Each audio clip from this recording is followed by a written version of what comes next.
ॐ निधाय हृदि विश्वेशं विधाय गुरुवन्दनं बालानां सुखबोधाय क्रियते तर्कसङ्ग्रहः।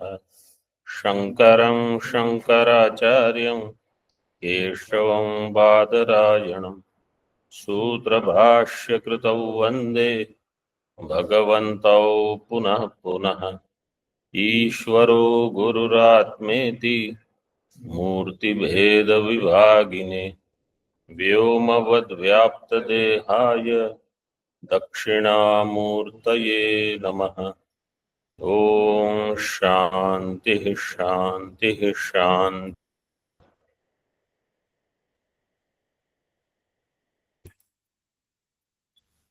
किरणावली में हम देख रहे थे, रूप का लक्षण हमने समाप्त किया। अब पृष्ठ 47 रस का लक्षण आरंभ करते हैं। रसना ऐसे पाठ है, कहीं कहीं यहां इन्होंने रसन ग्राह्यो गुण ऐसे किया है, दीर्घ का दीर्घ को काट दिया है। हाँ, हम रसना पाठ ही, क्योंकि अन्य पुस्तकों में ऐसे पाठ उपलब्ध है। रसना ग्राह्यो गुणो रसः सच मधुराम्ल लवण कटु कषाय तिक्त भेदात् षड्विधः।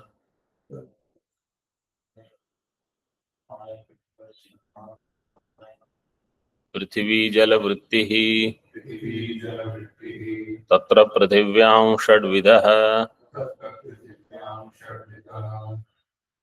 जले मधुर एव। हाँ,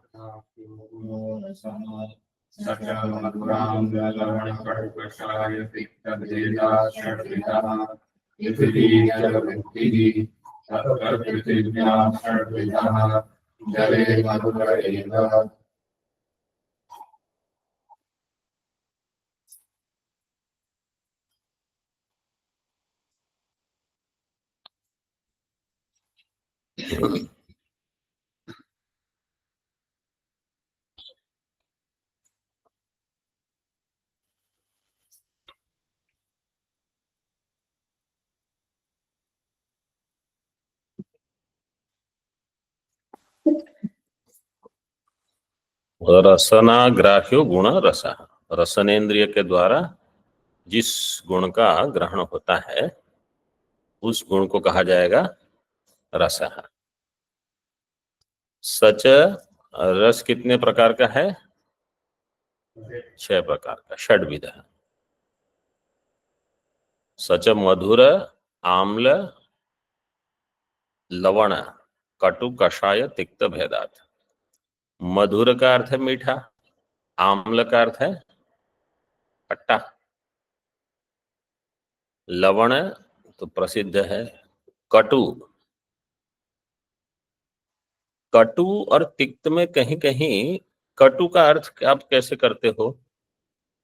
कटु कड़वा हम ऐसे जानते हैं, कहीं कहीं कटु का अर्थ तीखा करते हैं और तिक्त का अर्थ कड़वा करते हैं, ऐसा मैंने पढ़ा है। कषाय तो जैसे ये हरड़ वगैरह होते हैं वो कषाय, मतलब वो बाकी 5 में नहीं है ऐसे। षड्विधा, षड्विधा में क्या सूत्र लगा है?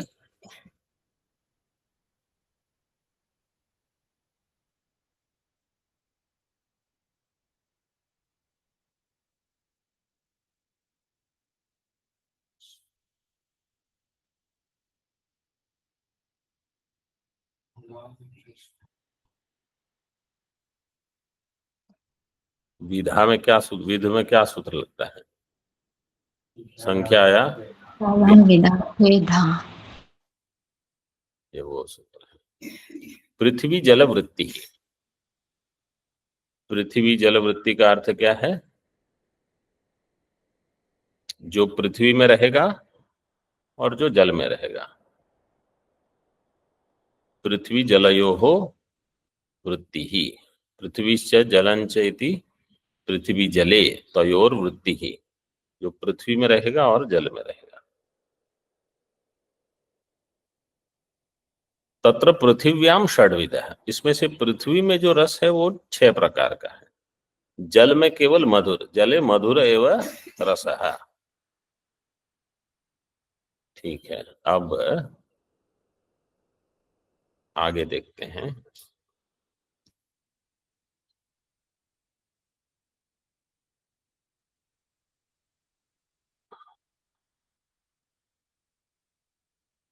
दीपिका में देखिए, रसम लक्षयति रसना इति। टीका,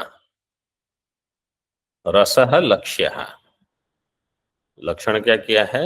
रसना ग्राह्यो गुणो रसः, रसः लक्ष्यः। और लक्षणम क्या है? रसनाजन्य प्रत्यक्ष विषयत्वे सति गुणत्वम लक्षणम, रसनाजन्य प्रत्यक्ष विषयत्वे सति गुणत्वम लक्षणम हो गया। ठीक है, रसनाजन्य प्रत्यक्ष विषयत्वम कहाँ होगा और कहाँ होगा? हाँ, रस में होगा, रसत्व में होगा, और रस के अभाव में भी होगा।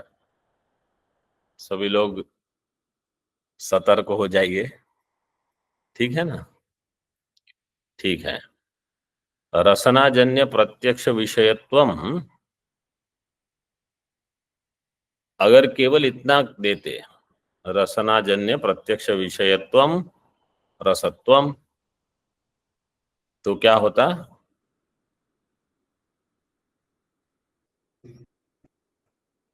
कहाँ अतिव्याप्ति होगी? रसत्व और रसाभाव में अतिव्याप्ति होगी। अतिव्याप्ति का लक्षण क्या है?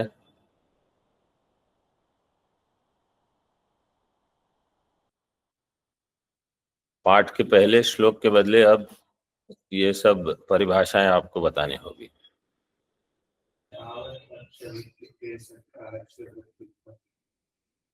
लक्ष्य वृत्तित्व सति अलक्ष्य वृत्तित्वम, मतलब जो लक्ष्य में जा रहा है और अलक्ष्य में भी जाएगा। तो ये लक्षण कहाँ जा रहा है? रसत्व में जा रहा है। तो दीपिका में देखो दिया है, रसत्वे अतिव्याप्ति वारणाय गुण पदम, तो अब रसत्व में अतिव्याप्ति नहीं होगी, लेकिन कहीं और अव्याप्ति हो जाएगी। अगर केवल ऐसे लक्षण बनाओगे, रसनाजन्य प्रत्यक्ष विषयत्वे सति गुणत्वम, तो अव्याप्ति कहाँ होगी? देखो दिया है आगे किरणावली में, परमाणु रसे अव्याप्ति वारणाय,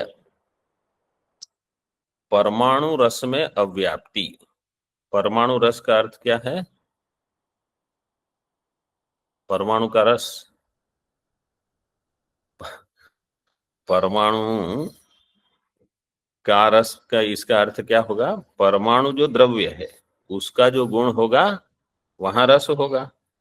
उस गुण में जो कि परमाणु में स्थित है, अन्य द्रव्य जो है वहां अगर रसन गुण है उसका तो लक्षण हो गया, लेकिन जो परमाणु में है, परमाणु रसे, वहां क्या हो जाएगा? अव्याप्ति होगी। क्यों अव्याप्ति होगी? क्यों अव्याप्ति होगी? It's not pratyaksh. क्योंकि वो रसनाजन्य प्रत्यक्ष विषय नहीं होगा। प्रत्यक्ष विषय होने के लिए क्या आवश्यक है?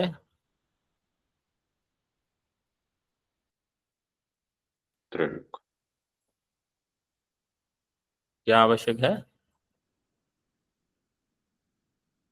कुछ कहा किसी? हाँ, रूप तो है।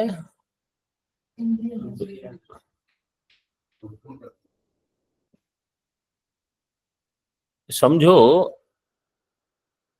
पृथ्वी परमाणु है। पृथ्वी परमाणु में रस है? रस है। रूप भी है। रूप है और वो उद्भूत रूप भी है। क्यों इंद्रिय ग्राह्य नहीं है, वो मेरा प्रश्न है। इंद्रिय से प्रत्यक्ष क्यों नहीं होगा? क्योंकि वहां महत्व नहीं है। जहां अणु परिमाण है वो ग्राह्य इसलिए नहीं है क्योंकि वहां महत्व नहीं है। तो कहीं ना कहीं महत्व के साथ, मध्यम महत्व, उसके साथ इसका संबंध हो जाए तब वो ग्राह्य हो जाएगा।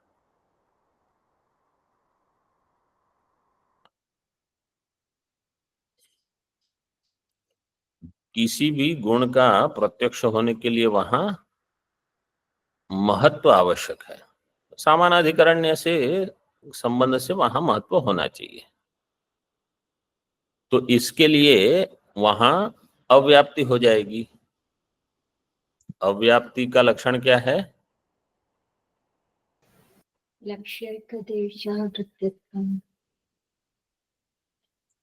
लक्ष्यैक देश, देशावृत्तित्वम्।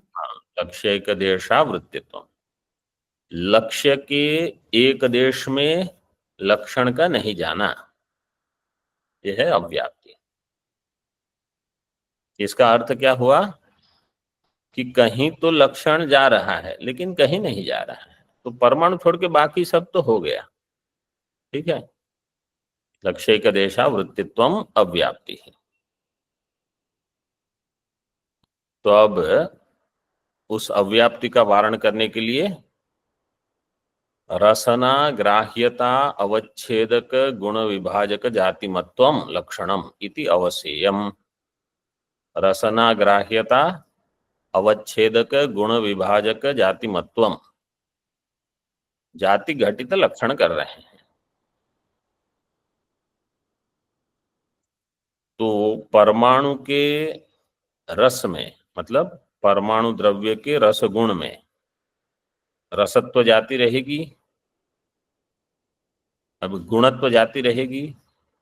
तो गुणत्व वहां आपको मिल जाएगा। तो ऐसा लक्षण कर रहे हैं जहां गुणत्व जाति वाला लक्षण हो। रसना ग्राह्यता अवच्छेदक गुण विभाजक जातिमत्व।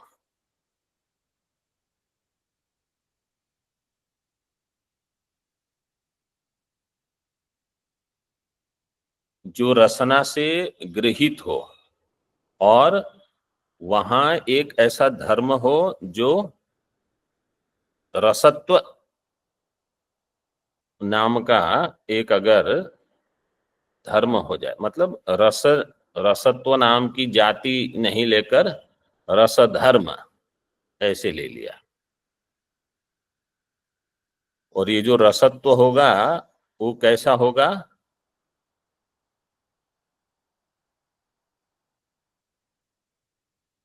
यहां नहीं दिया है लेकिन अन्य अन्य लक्षण में कैसे करते हैं, वो गुणत्व व्याप्य जाति होगी।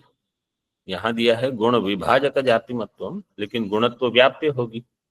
गुणत्व व्याप्य का अर्थ क्या है? गुणत्व व्याप्य जाति मत्वम अगर हम कहेंगे तो व्यापक कौन होगा? गुणत्व हो जाएगा व्यापक। और उसमें एक रसत्व होगा। जैसे 24 गुण हैं लेकिन उसमें से एक रसगुण वहां होता है। तो रसत्व जाति वाला हो जाएगा रस। रस में रहेगी रसत्व जाति।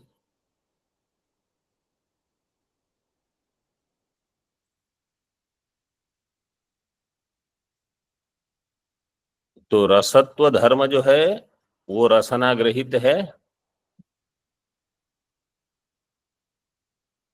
रसना ग्राह्यत्व है कि नहीं उसमें है। और गुणत्व का व्याप्य भी हो जाएगा। गुण विभाजक जातिमत्वम जो दिया है इसका अर्थ ऐसे कर लो, गुण व्याप्य जातिमत्व।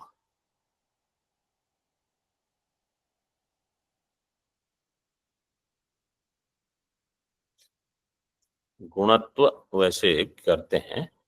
दूसरी एक परिभाषा यहां दी है, रसनाग्राह्य गुण विभाजक उपाधिमत्वम।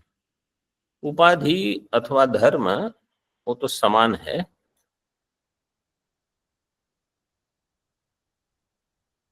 गुणत्व व्याप्य जाति जो कि गुण की विभाजक होगी। 24 गुण को विभाग कैसे करेंगे? किसी और जाति को लेकर। तो कौन सी जाति को लेकर विभाग हुआ है यहाँ? रसत्व।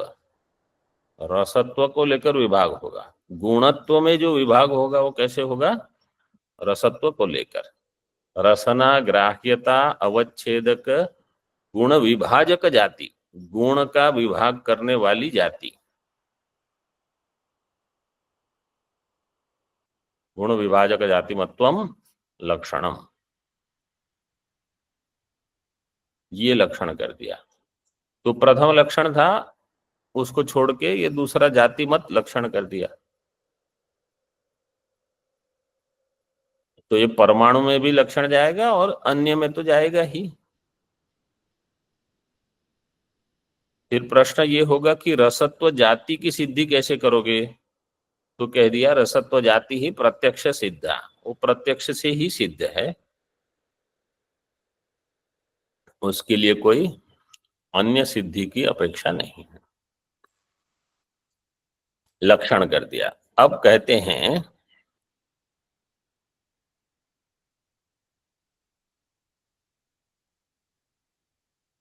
चित्र रूपवत चित्र रसो न अंगीकृतः।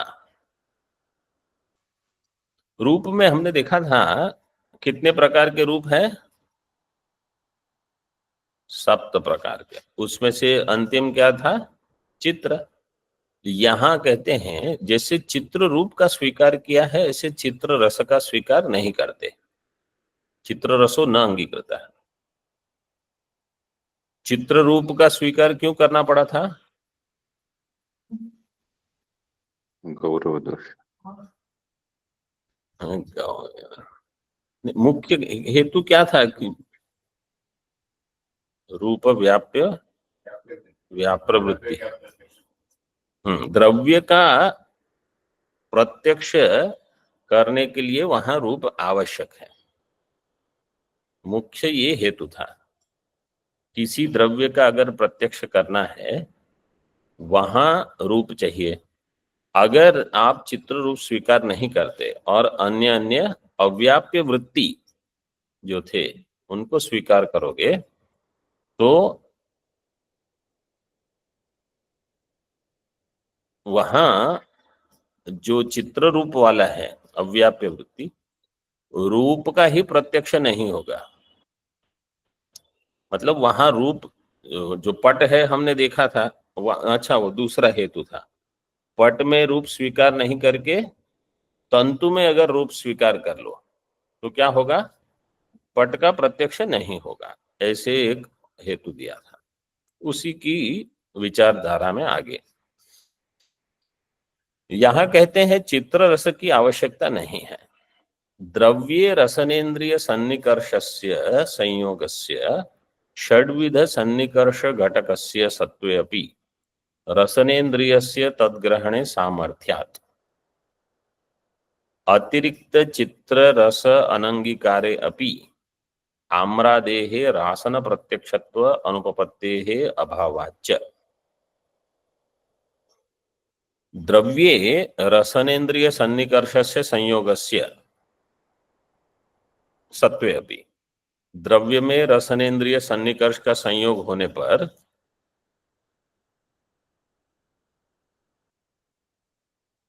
रसनेन्द्रिय तद्ग्रहणे असामर्थ्यात्, रसनेन्द्रिय जो है वो चित्र रस का ग्रहण नहीं कर पाती।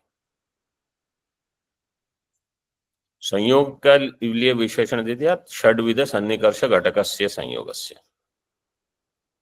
6 प्रकार का जो सन्निकर्ष षड्विध सन्निकर्ष घटकस्य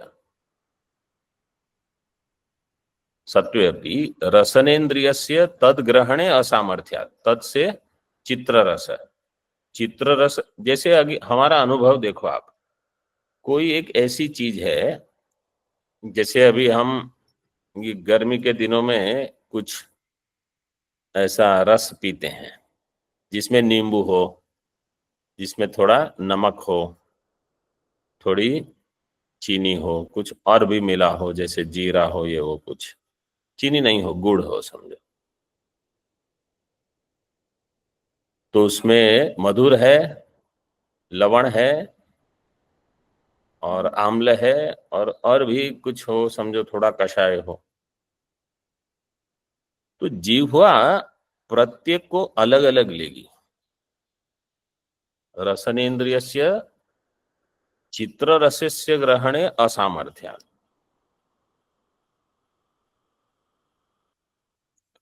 और अतिरिक्त चित्र रस अनंगीकारे अपि, अतिरिक्त चित्र रस का स्वीकार नहीं करने पर भी आम्रादेहे रासन प्रत्यक्षत्व अनुपपत्तिर अभावात्, आम्रादि का रासन प्रत्यक्ष की अनुपपत्ति का अभाव, मतलब आम्रादि का रासन प्रत्यक्ष हो जाएगा अगर क्योंकि वहां भी ऐसा होता है, मधुर होगा, थोड़ा आम्ल होगा, थोड़ा कुछ और भी होगा, सब चित्र होगा, तो उसका ग्रहण हो जाता है, तो चित्र रस का स्वीकार करने की आवश्यकता नहीं लगी। इसलिए चित्र रस अनंगीकारे अपि न काचिद अनुपपत्ति रीति भाव, कोई अनुपपत्ति नहीं होगी, सब ठीक हो जाएगा, इसलिए उन्होंने स्वीकार नहीं किया। वहां इसलिए स्वीकार करना पड़ा क्योंकि अव्याप्य वृत्ति है, रूप पदार्थ का ग्रहण होने के लिए, प्रत्यक्ष होने के व्याप्य वृत्ति, रूप व्याप्य वृत्ति है, उसका ग्रहण करने के लिए आपको पदार्थ का प्रत्यक्ष, जो भी द्रव्य है उसका प्रत्यक्ष करने के लिए वहां रूप की आवश्यकता है, तो इसलिए एक रूप आपको मानना पड़ेगा, तो चित्र रूप को भी वहां स्वीकार कर लिया। और अवयव में रूप इसलिए नहीं माना क्योंकि नहीं तो अवयवी का प्रत्यक्ष नहीं होगा। तत्र इति दीपिका में रसस्य आश्रयम आह पृथ्वी इति, रस का आश्रय पृथ्वी और जल दो में है। तत्र इति पृथ्वी जलयोर मध्ये इत्यर्थः, पृथ्वी में षड्विध इति, मधुर आम्ल लवण कटु कषाय तिक्त भेदेन षड्विध रसः पृथिव्याम एव, पृथ्वी में 6 प्रकार का रस है। जले तु मधुर एव, जल में केवल मधुर है।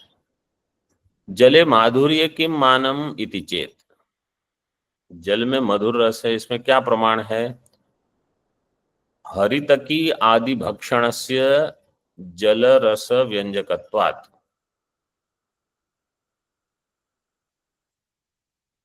जल में क्या रस है कैसे पता चलेगा? हरितकी का भक्षण करो, हरितकी मतलब वो हरड़ होती है बड़ी, वो खाओ एक, फिर मुंह थोड़ा सूखेगा और कटु लगेगा थोड़ा, फिर जल पियो, जल कैसा लगेगा? मधुर, बस ये हो गया, जले माधुर्य में प्रमाण की सिद्धि कर दी, तो रस का व्यंजक है। मरीच मर्चिका शुंठ्यादीनाम अंगुल्यादि स्पर्शानंतरम, अंगुल्यादि गु अंगुल्यादिना नेत्र नासिकादौ स्पृष्टे सति तत्र तिक्तरसो भासते। मरीच, मर्चिका, मर्चिका मतलब मिर्ची, मरीचिका वो ऐसे ही कुछ मिर्ची जैसा होगा। शूंठियादि, शूंठ मतलब ये जो अदरक सूखा करते हैं उसको, इन सबको छूने के बाद आप अगर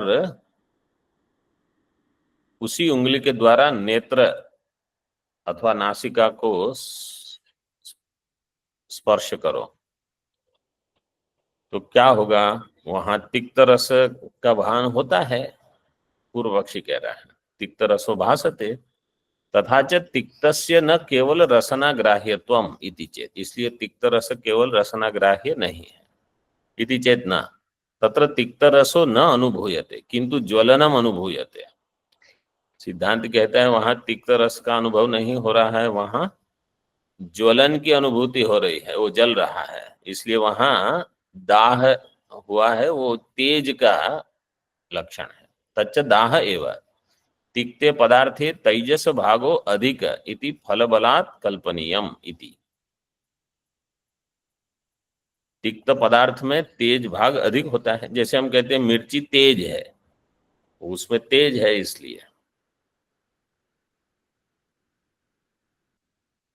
यहां बस इतना ही दिया है रसना।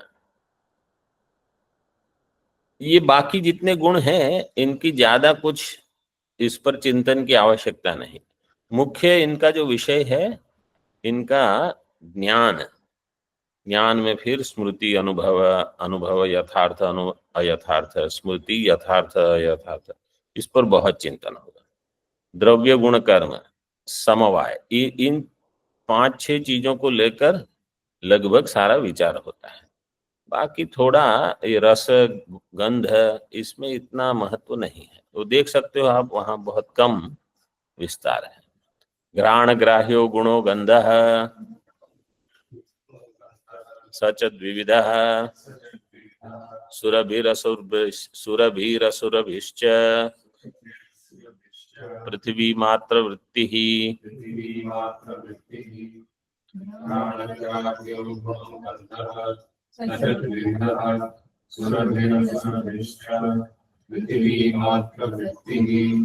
घ्राण ग्राह्य गुण जो है वो गंध है, 2 प्रकार का है, सुरभि और असुरभि, मतलब सुगंध और दुर्गंध।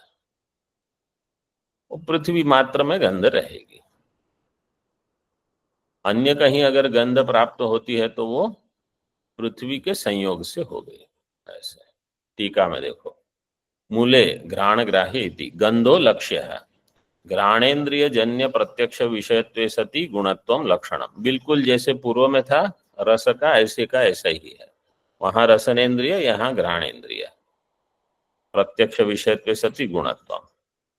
गुणपद अनुपादाने गंधत्वे अतिव्याप्ति ही, पहले हमने देखा रस का, ऐसे ही यहाँ अगर गुणत्व नहीं दोगे, केवल घ्राणेन्द्रिय जन्य प्रत्यक्ष विषयत्व कहोगे तो गंधत्व में अतिव्याप्ति हो जाएगी। रूपादाव अतिव्याप्ति वारणाय घ्राण ग्राह्य, प्रत्यक्ष विषयत्व सति गुणत्वम केवल इतना कहोगे तो, अथवा इंद्रिय जन्य प्रत्यक्ष विषयत्व सति गुणत्वम केवल इतना कहोगे तो कहाँ लक्षण चला जाएगा? रूपादि में चला जाएगा, क्योंकि वो भी इंद्रिय जन्य प्रत्यक्ष विषय है और गुण है, इसलिए कह दिया घ्राण ग्राह्य। आगे परमाणु गंधे अव्याप्ति वारणा, ये भी आया था अभी, परमाणु गंध में अव्याप्ति के वारण के लिए घ्राणेन्द्रिय ग्राह्यता अवच्छेदक गुणत्व व्याप्य जातिमत्वम वक्तव्य। यहाँ देखो गुणत्व व्याप्य जाति, ये वहां भी इसी प्रकार से हो तो लगभग समान रहेगा सभी जगह। घ्राणेन्द्रिय ग्राह्यता अवच्छेदक, ये जाति घटित लक्षण कर दिया। गुणत्व की व्याप्य जाति कौन सी होगी? 2-4 दृष्टांत बताओ।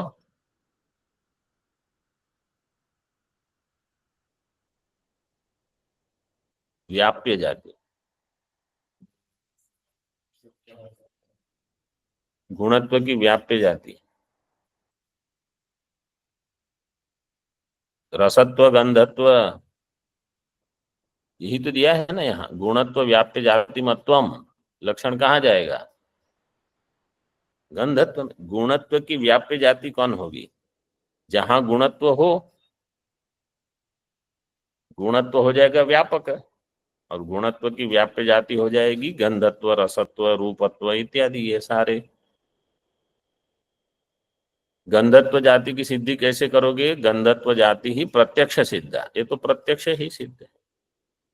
ननु सुरभि असुरभि अवयव आरब्धे द्रव्ये चित्रगंधो अंगीकार्य, चित्रगंधो अंगीकार्य इति चेत। जैसे वहां चित्र रूप था, फिर प्रश्न था चित्र रस, तो उसको अंगीकार नहीं किया। अब कोई कहेगा समझो कहीं दोनों गंध मिल रही हो तो एक चित्र गंध स्वीकार कर लो, इति चेत। तो उत्तर दिया नहीं, घ्राणस्य गंध आश्रय ग्रहणे सामर्थ्य अभावेन तद अनावश्यकत्वात्। घ्राण का गंध आश्रय ग्रहण में सामर्थ्य नहीं है। इसको कल देख सकते हैं, कल नहीं परसों। ओम पूर्णमदः पूर्णमिदं पूर्णात् पूर्णमुदच्यते पूर्णस्य पूर्णमादाय पूर्णमेवावशिष्यते। ओम शांति शांति शांति। शंकरं शंकराचार्यं केशवं बादरायणं सूत्रभाष्यकृतौ वन्दे भगवन्तौ पुनः पुनः। ईश्वरो गुरुरात्मेति मूर्तिभेदविभागिने व्योमवद्व्याप्तदेहाय दक्षिणामूर्तये नमः। ओम शांति शांति शांति।